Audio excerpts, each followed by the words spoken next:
Good morning, and welcome to the fifth quarter, Arizona. My name is Danny Neal, and I will be your co-host for this morning. And as always, I got my partner in crime here with me today. I missed last week. So glad to be back on the show with this guy. And this man has been on a world tour lately. And of course, everybody knows who I'm talking about. The man, the myth, the legend, the state champion, the coach of the year, my man, my friend, my boss, the man known in Northern Arizona simply as the coach, Mr. Tyrone Johnson. Good morning, coach.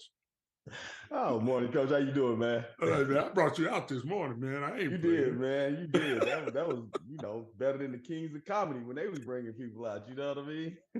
Right, man. Hey, man, before we get started, I got this situation I want you to help me with, man. Okay, I need you to talk to my wife for me. man. Let me hear it, cause that's family. You Yeah, know I how know, it man, is. but you family. You family.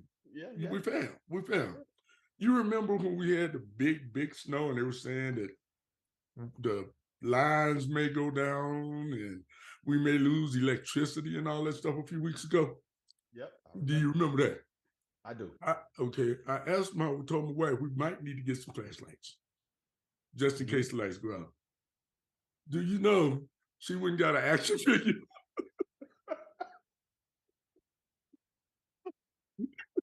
I'm sorry. What's wrong with What that? It's a man? What does flashlight, that man. say about me, man? What does that say about her think about me, man? She don't think I can operate the regular flashlight. Hey, sometimes you got to make sure it's childproof, and so Never mind. I'll hey, talk to she her did what myself. you said. She got you a flashlight, man. Hey man, how you doing, man? I know you um won the state championship. You took a week off. You went down and enjoyed some NCAA tournaments, man. Some every young man's dream. How'd that go?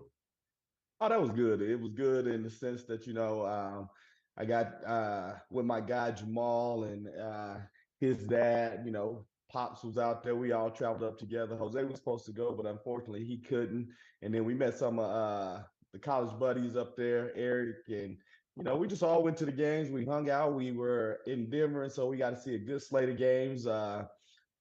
Creighton came out of one of the first two rounds. They were the winners, advancing to the Sweet 16, and then the other one was Gonzaga, and Gonzaga was playing, man. And so it was good just to see that level of basketball. Got to see. I didn't get to talk to him, but my former coach Jamie Dixon, coaching TCU, and they had some good games, and so. It was just good, man. It was good. It was Timmy time out there, and then it was Timmy time last night in that game. And so just to see at that level, and you sit up and you watch it as a fan, and then of course you're up there, okay, ATO situation, like what are they gonna call? And they come out and you Mhm. see them run and execute, and just everything at that high level, man. It's all good. It was fun. It was, and then when you see Timmy and the way they did UCLA last night, um, it's just been exciting and everything. These have been some of the best NCAA tournament games, men and women, that we've seen in a lot of years, man. And it's just been a great sports season, basketball wise. I'll say that because we're basketball coaches. I'd hate to be a softball or baseball coach right now. It's Oh just yeah, with this weather, especially in Flagstaff per se. so hi, Julie. um, but yeah, it's just tough on the baseball teams. I know, not skipping around, but just as we were on our way down to Phoenix on Wednesday, we were talking how Flagstaff and Coconino and all the baseball, softball teams in the city may have a chance to win the state championship and never practice outside at home the whole season. Not practice outside, and maybe not even have a home game. It really just depends That's on true. They may never have a home game. what this weather does, because even when the snow melts, the ground is so saturated to be able to get your equipment on there to be able to drag and maintain the fields properly and everything. um that's always going to be an issue after the moisture we done got. So it'll be interesting to see if they even get to play a home game this year. Yeah, I mean that's it's crazy. It's tough. but you see them in the dome at Flag High there, and they're getting some hits in. They're doing things that they have to do. So kudos to all of the um, coaches, spring sport coaches, and trials you have to go through. I live out here in Cheshire. I see the track teams are running in the snow, and our guest can talk about that later as we bring him on. And they're just putting in that extra effort to get it done. And these kids are resilient. They're working hard. The coaches are working hard. So my hat, which I usually have on, is off to them. So Yeah. Also, as winning the state championship this year, we had the opportunity to go down and be honored by the House of Representatives at the state capitol on Wednesday. How did you like that? That was cool. It was neat. It was a good experience. I don't really delve into politics at that level, so just to really see them in action and kind of see the back and forth. And we appreciate Representative Cook for inviting us down and just kind of educating us all. I think some of the girls themselves enjoyed the moment and just being in there and seeing business on the floor, and to actually get on the floor and learn that if you're not elected member, you have to have special permission just to walk on the floor, so on and so forth. And so for the girls to be able to get down there, get on the floor, see where everybody's sitting in the chamber and all that good stuff, I think it was cool, and just learning about the history of the state. Right. How did It you was. like it? I did, man. I like the politics. Not that I would ever run for any position or anything like that. That'd be kind of embarrassing. Everybody else get 10,000 votes and you don't want to vote for me. No, man, maybe. I can see you down there. You can represent us well. I can see you down there. It was. It was very, very interesting. I liked it. And the thing about it was, before we went down on the floor, Representative Cook came, had lunch with us, and explained to us what was going to happen on the floor so that the girls understood it better. And I told some of the girls, you thought you were going to get out of school today, but this has also been a very educational day for you also. So I thought it was great, just as an honor and as an education piece. Yeah, it was. And then look, I guess I need to go back to school because I was misunderstood on some stuff. We up there arguing back and forth on whether the bill passed or not. And I'm telling you, it passed one way, you telling me it's another way. And I think in the end, I'm gonna go ahead and admit it on the air because I asked the people behind us. I think you was right. So First time in like 500 times, I'm right and you not. so we'll Well, that's leave it good at stuff, that. man. That is good stuff. So it's been a great week. It's been a great March, and we're just moving along and getting things taken care of. We started flagstaff hoops this week. Had close to over 60 kids have showed up to play flagstaff hoops this year, which is a travel team. This is our 21st year in existence. We've got kids from Flag High, Coconino, Ashford, Williams, Page, all over Northern Arizona who come to play flagstaff hoops this year. So we're coming to Phoenix next week for our first tournament. Be ready for flagstaff hoops. Yes, indeed. You said it was a great turnout last night, huh? It was a great turnout, man. Last night was ladies' night. The girls practiced, and we definitely increased numbers on the varsity end and on the middle school end. With over 20 girls on both ends, so they're out there working hard, getting to know each other, creating a family atmosphere, and we just kind of got to keep moving. But there's always room for someone else if you want to improve your school skills, play competitive basketball, and be ready to showcase yourself in November. So Coach, that's how good. much running did you make them do? Well, Coach, I had to go to speak at a Flagstaff leadership Yeah. little icebreaker or whatever it was. So I got there late. We had to do a little running once I got there. But they were working hard when I got there, and that's all that matters. We don't always want to just run joys, which most people call killers, but we call it joys because everything's positive with us. You do it in basketball wise. So just the way they were getting at it defensively, offensively, they got a lot in. So good night. Good night. Well, I bet, Coach, our guest could take your harshest running punishments and still have some energy left over to I go out bet and he run a couple miles. I bet he can. And so that is a great segue to bring in our guest. Would you like to bring him on, or would you like me to bring him on? Go ahead, coach, and do it. You're doing all these great introductions this morning. Let's do it. Well, okay. Well, I'm gonna bring him in, and I'm hoping I say his name right. I've asked him 3, 4 times, and so I hope he corrects me with this. He's a young man who I am just learning about, but just talking to him, he's an incredible young man. He's um, just got that smile, as you can see. And let me get his name right.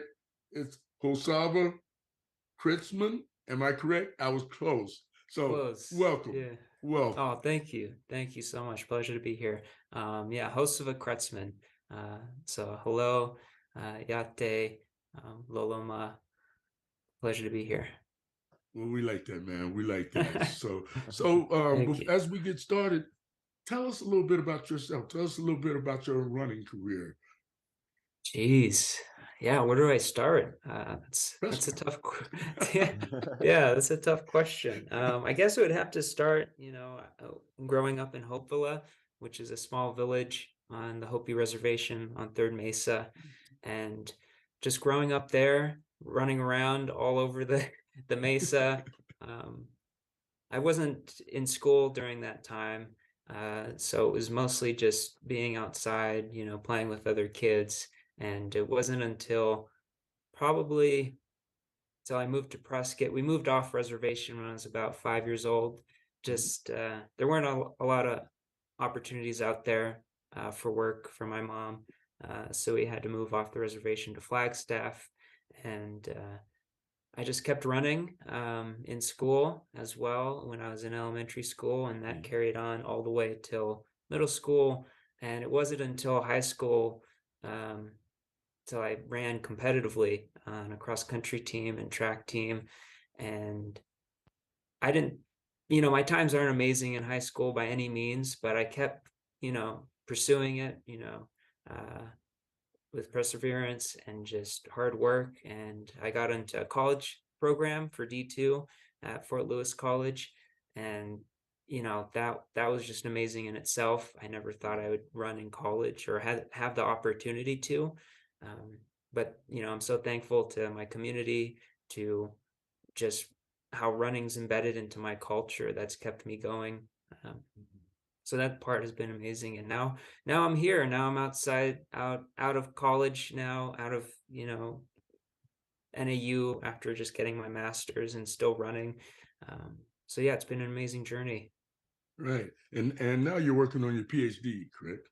Yes, I'll be starting that in the fall of this year. So I got accepted maybe a month or 2 months ago, which I'm very happy about, very fortunate, very lucky too. I know a lot of people applied for this program, so to get in was just amazing. Another achievement outside of running for me, because I work just as hard as I do in school and with my job as much as I do in running. So it means a lot. That's awesome. And then you talked about college and getting in there. And with the college experience, what were some of I guess your most challenging things? Or before that, I guess tell us, what did you run in the college? I mean, how does it work as far as the cross country, and is it just one event, one course type thing? Give us a little bit about that. Yeah, I can. So, being a student athlete is not easy.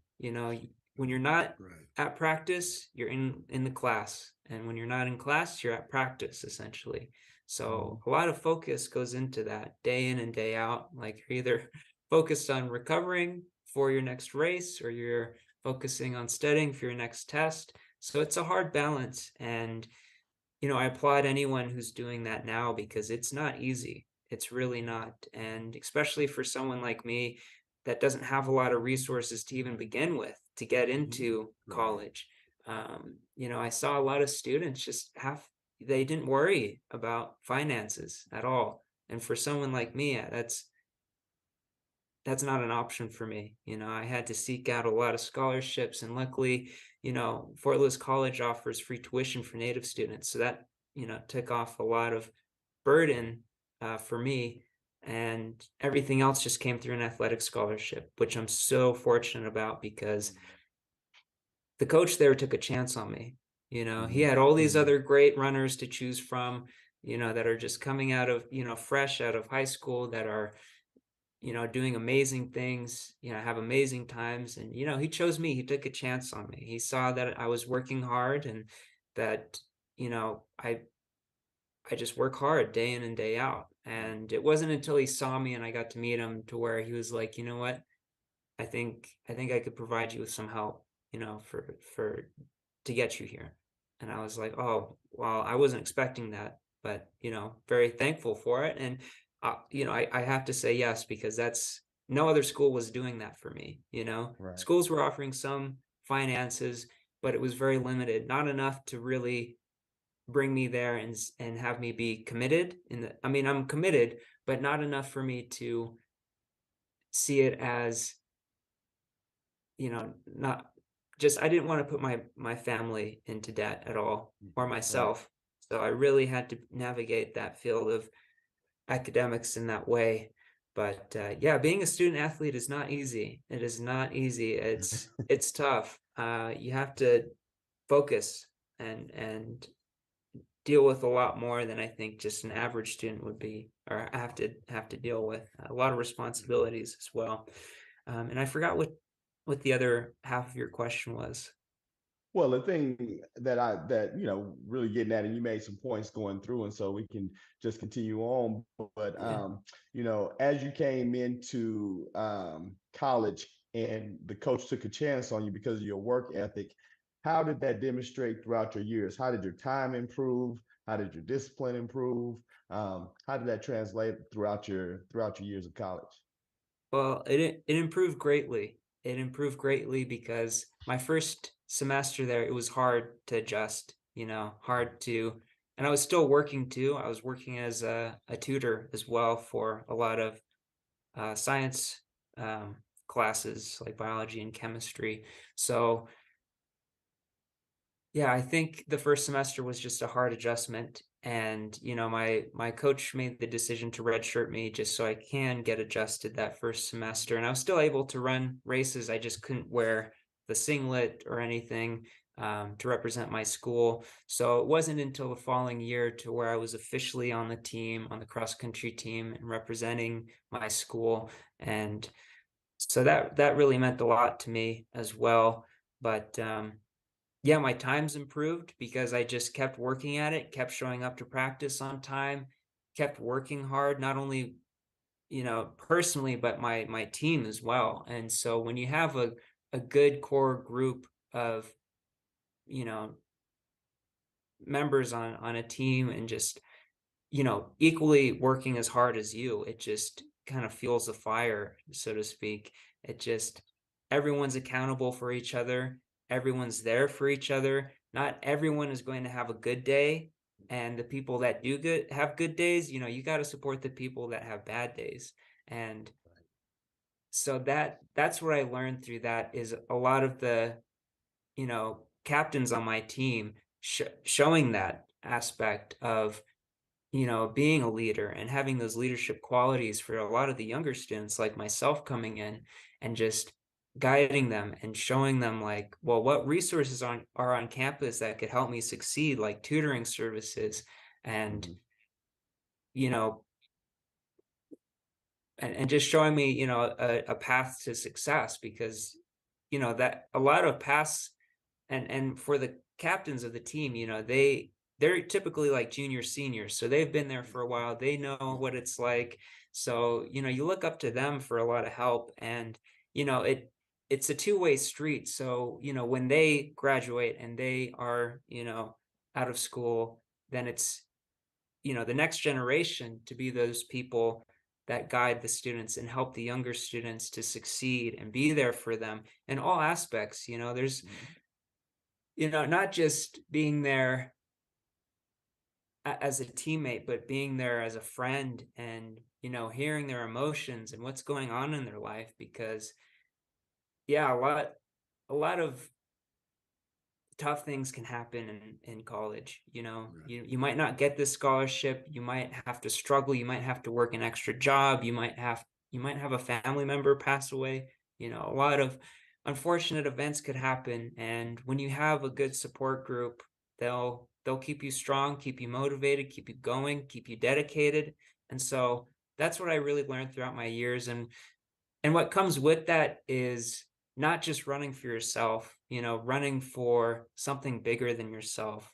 And that's what I love about cross country. Cross country is probably my favorite sport because you're running as a team, you know, so everyone is scoring for the team, everyone matters, you know. So this number 7, and so the scoring system essentially is based on how you finish. And so if you know, cross the finish line and you're the third person, that's 3 points. And essentially you have 7 people on a team, and you have to, the point is to try and score the lowest amount of points to win based on your finish times and your, well, not finish times, but based on your place. Yes, exactly. So this the number 7th guy is just as important as the number 1 guy on the team. And you know, the number 1 guy on the team might have a bad day, so then you have to have the number 2 guy, number 3 guy pick it up, and so on and so forth. So I just love that sport. I love watching it. And plus, when you look at different courses too, there's a lot of cross country courses that are not easy, that are just like hill after hill. You're also dealing with the environment too. I can think of one race that I had, and it was 2018 in the fall, in wintertime. And I believe it was regionals right before to try and qualify for nationals. And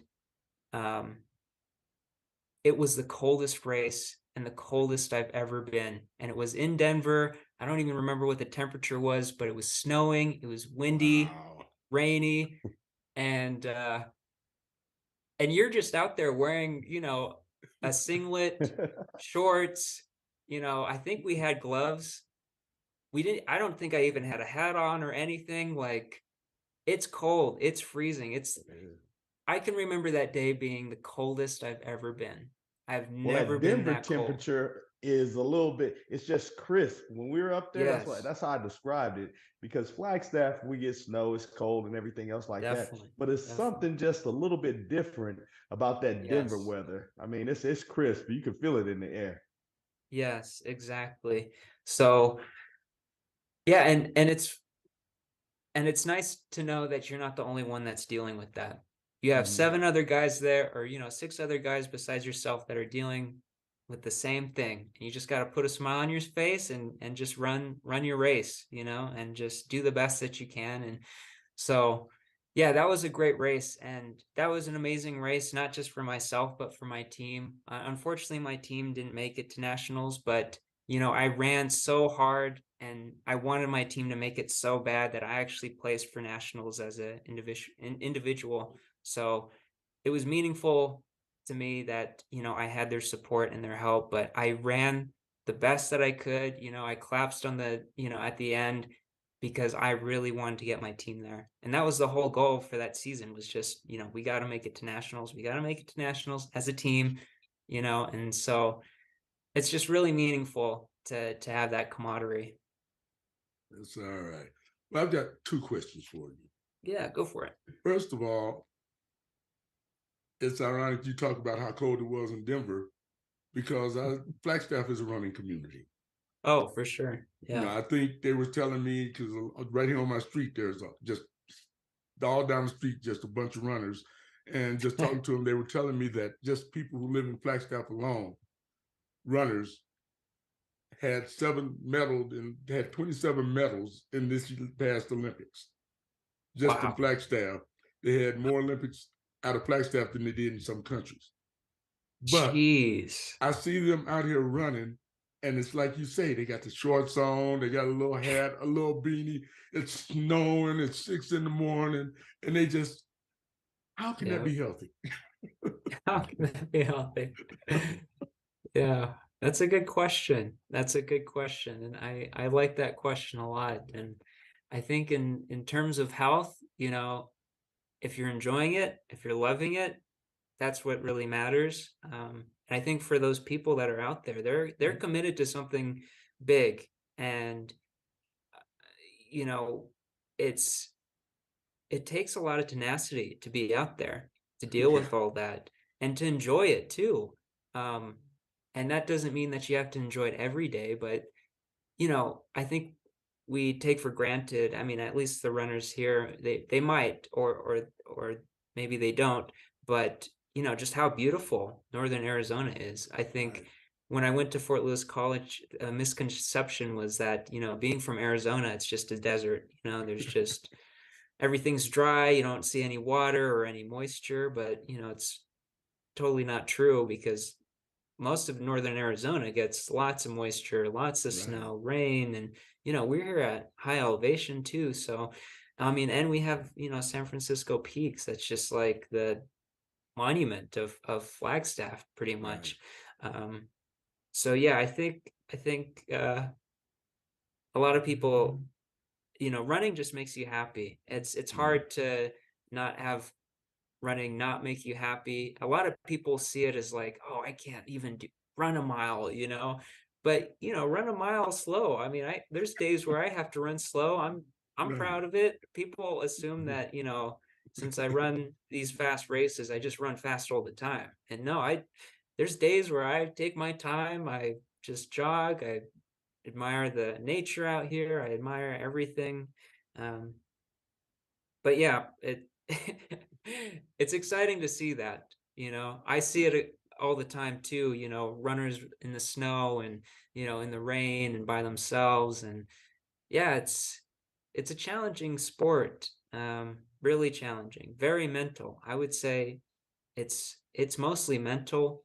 Right. It's some percent spiritual, and then it's even probably a lower percent physical, but it's a real mental sport. Right. And it's got to be mental, man. You know, just see them out there running because, like I said, it's snowing. They're out there running and they're going. And my wife is saying, "Hey, could you go walk the dog?" Nah, it's cold. Doing that. Yeah. Okay. So, my second question: what do you do to keep your timing as you run? When I was in high school, there was a young man who ran for Flag High, and he used to sing the Campbell Soup song as he ran, like good, Oh, good. wow. All the Campbell Soup, so he did that to keep his timing. What do you do? Well, yeah, if I'm not using a watch, you know, there's some days where I just practice without using a watch. And hopefully there's someone there that, you know, has their watch so that they can pace me to some degree or at least just tell me splits.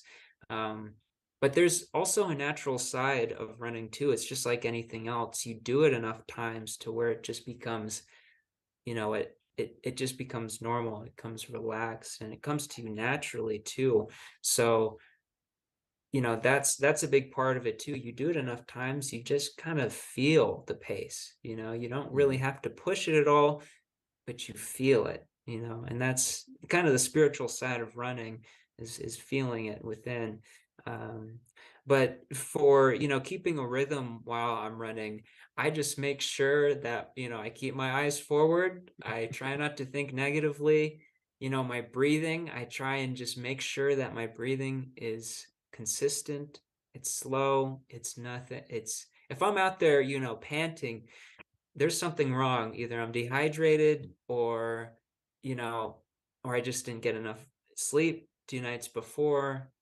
You Mhm. know, something's wrong. And I know deep down, I've been doing this for so long that, you know, you really stay in tune with your body. So if there's something like that that happens, you know something's amiss. And, you know, unfortunately, if you're in a race, it could be hard to redirect that.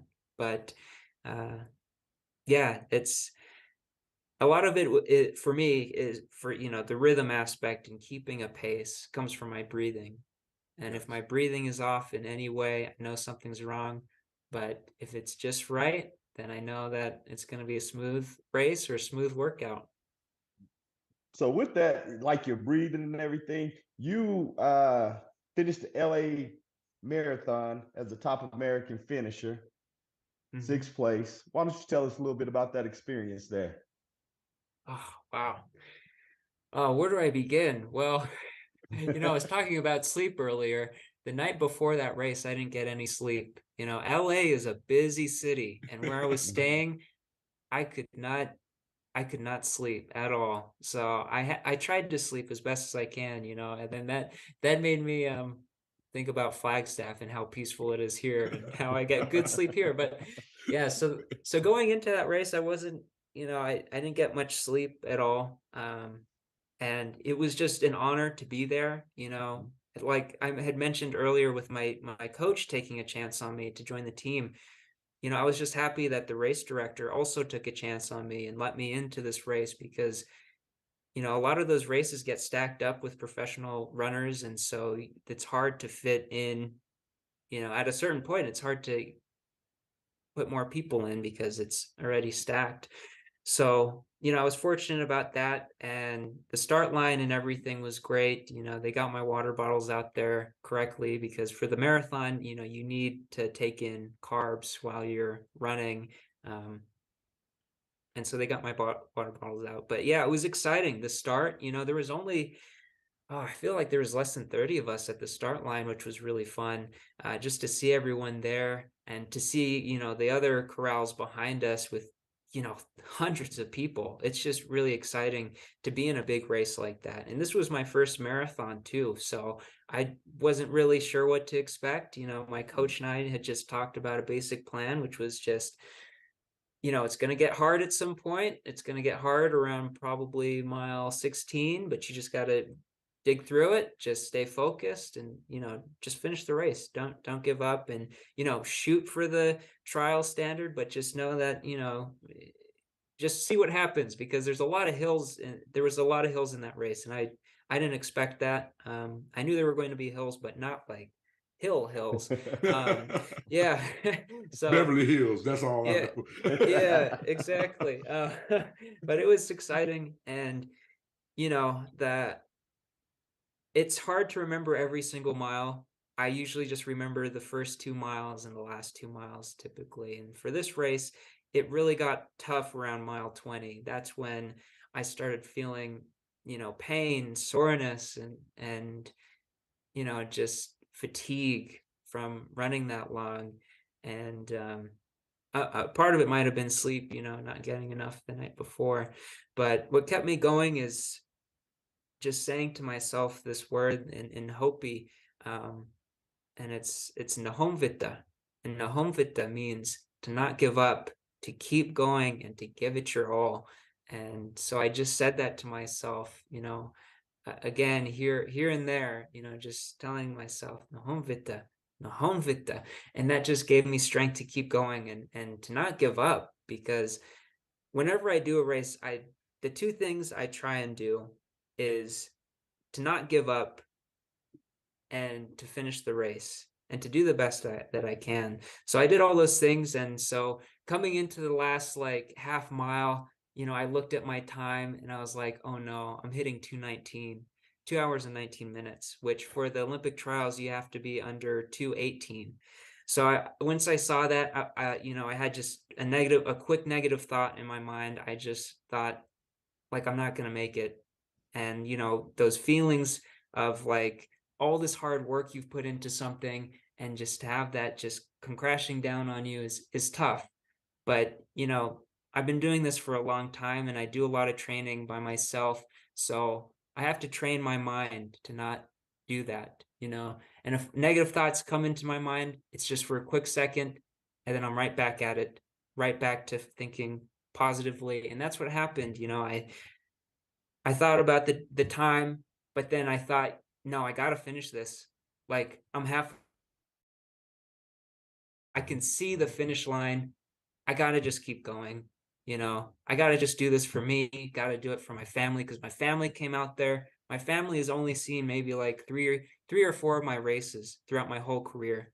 So Wow. for them to come out there was just amazing. So to me, I just had to finish for them, had to finish for my community, had to finish for my tribes back home, for my little village.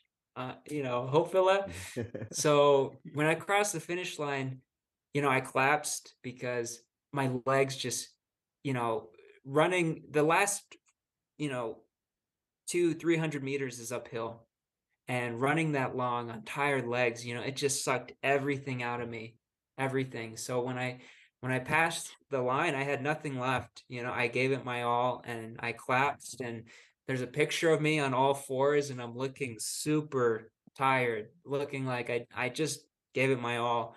And it was shocking because I didn't know I was the first American, and that wasn't my goal to run, be first American. My goal was to try and qualify for the trials. And so the race official came up to me, and he was just like, you did really good, man. You got first American. And at first I was like, no, that's not me, man. You got the wrong person. Like, maybe you got that mixed up, because that's not me, man. Like, you must have miscounted or something. And no, he said, no, you're the first American. And I was like, I'm the first American? And then he stood me up, and he's like, come on, you got to stand up. And he helped pick me up. And yeah, the camera crews were there, all the cameras taking photos, taking videos. And I just had this like invincible feeling for just a second, where I was able to stand on my own. I had the flag. I yelled to the cameras. I yelled, Nahom Vita.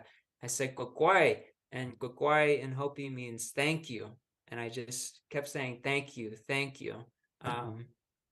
And yeah, it was just an amazing moment, a moment that I won't ever forget, a moment that my family won't ever forget either, because Right. man, I've failed so many times, so many times. I've failed more times than I've succeeded, and I've only succeeded maybe a handful of times, and this was one of them. This was definitely a win for not only me, but for the whole Native community as well, to see that representation. And for me, I've always just wanted to inspire Native kids to be out there too, because when I toe the line for some of these big races, I'm the only Native there. And so, Right. I hope that I can inspire more Native runners to be out there, to, represent, because we're so underrepresented in other fields, not only just the workplace, but in sports, in, the academic field as well. So I just want to inspire them to be out there more. They can do it, because I mean, I haven't had a lot of resources in my life, I haven't had a lot of support. So I've made do with the little I have to, be where I'm at now. Yeah, that's You awesome. know, And then seeing you with the flag right there, and yeah, just like man. I mean, if that Thank ain't you. inspiration enough, I mean that's tight. Oh, Right, that's such a right, great photo. I'm so glad right. someone captured that, because yeah, like I said, I don't win often. This is new to me. Like, I've never been first American for anything. I've always came in like, 10th place, 20th place, and I'm just happy for that. That means a lot to me when I get, top 10 in a race, so to be first American, it's a big deal. And Absolutely. I also didn't know it was a big deal for this race too. I thought, I don't know what to expect, but I did not expect that. So yeah, I just hope I inspired someone out there to keep going, keep pushing, whatever they're going through, just keep doing it. Well, I know you've been an inspiration to me, Oh, sitting well, here thank you. listening at you, and Oh, thank you. you're a poster child for what hard work will get you. You've shown that. I hear you talking about how hard it was to run and everything, and it kind of reminds me of a comedian one time who said, "What if I trained 4 years and still get last place? I could have stayed home and still got last place." That's me. Oh, that's great. I mean, Mhm. what you call? I'm sure with me, the 20th mile would have been really hard for me too. Yeah. That's all You right, wouldn't Coach. have Leave made it it to the alone. 20th See, mile. in my Yeah. car. But just so what are your future plans now? Wow. Future plans. I Because you are mean, a professional now. Yeah, and that's crazy to say too. You know, I'm happy that I have the sponsors I have through Team Run Flagstaff here, the local running store here in Flagstaff, and then also I have Hammer Nutrition too, which you know is a big part of just any athletics in any sport. I didn't realize how important nutrition is, and so I'm happy that they're supporting me as well in my pursuit for qualifying for the Olympic trials. And so that's my biggest goal. Like after Sunday, it's just right back to work. You know, I still have a lot left to give and a lot left unfinished. So yeah, I just got to keep going. Gotta, you know, I want to get that time, and I know that I'm close, and I keep getting closer and closer. So I'm, yeah, I just want that to happen for me. It's been a long dream of mine ever since I was a little kid to do it. And I've had a lot of great people to look up to, like Louis Twanama, Billy Mills, Jim Thorpe, Yes. you know, Craig Curley, all these great native runners to look up to. And so, yeah, it's just inspiring. It's really inspiring. So, yeah, hope to make the Olympic trials. That's my next biggest goal. And the next biggest race I have, you know, right now, my coach and I have been talking about Chicago Marathon. So I hope I can get into that race. Hope I can run there. That's a fast course. A lot of fast people will be there. And I think that will be a good shot for me. But hopefully we'll plan a race before that so I can just get another marathon under my belt, because that was my first marathon, and I think if I do it again, I'll know what to expect more.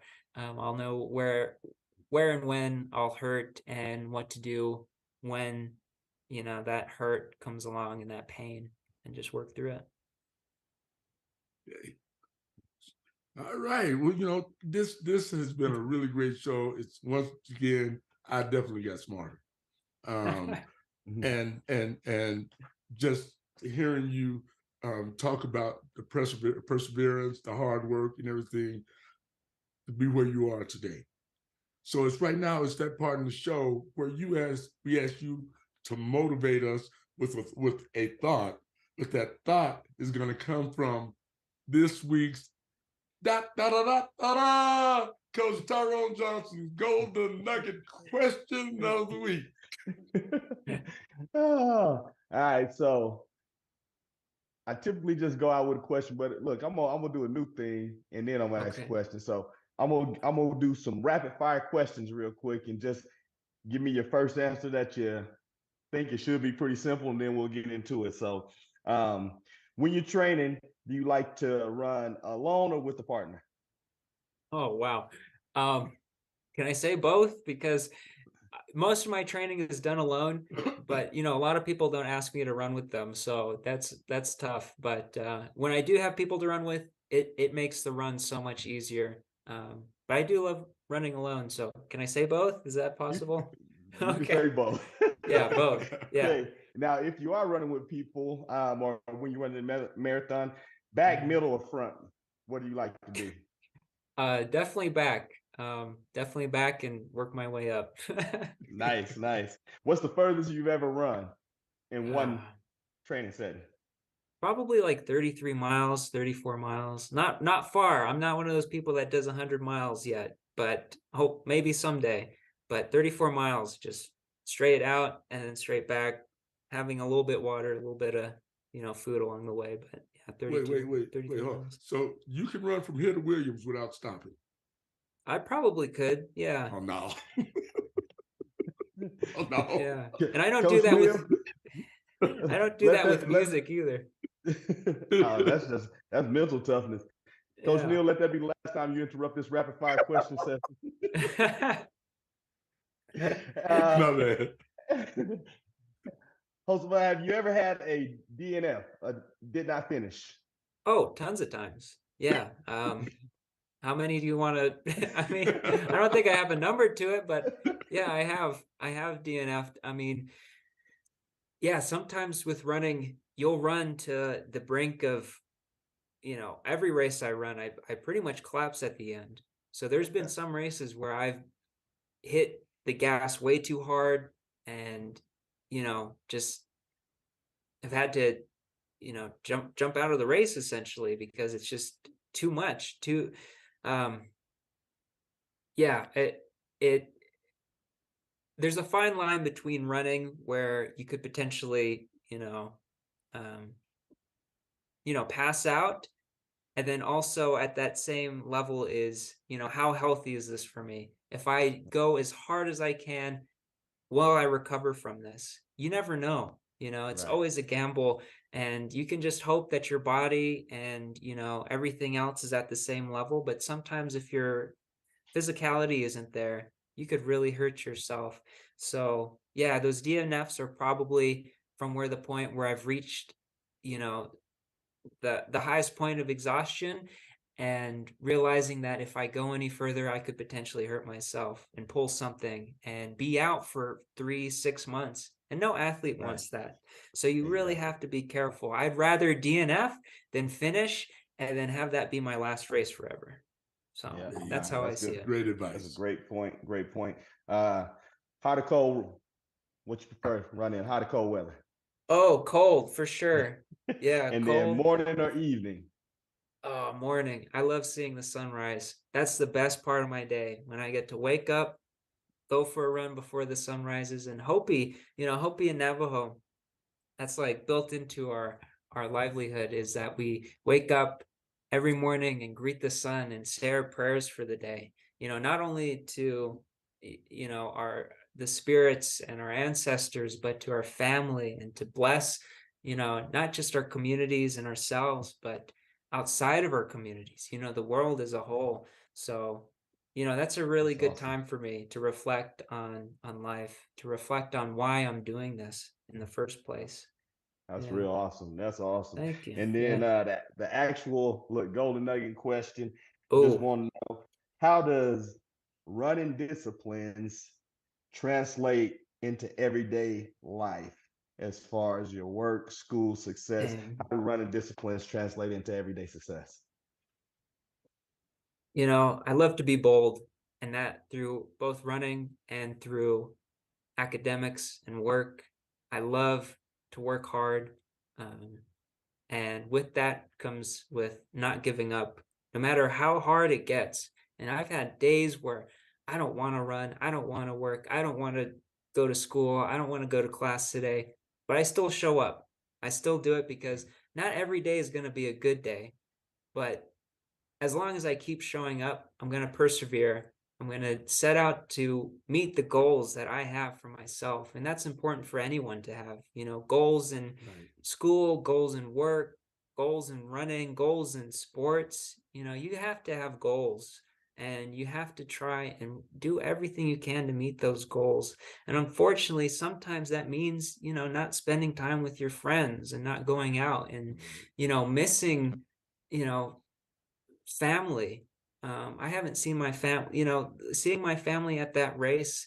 I hadn't seen them for like a whole month, before that. And I'm just a few miles away from them, you know? Right. Um, Right.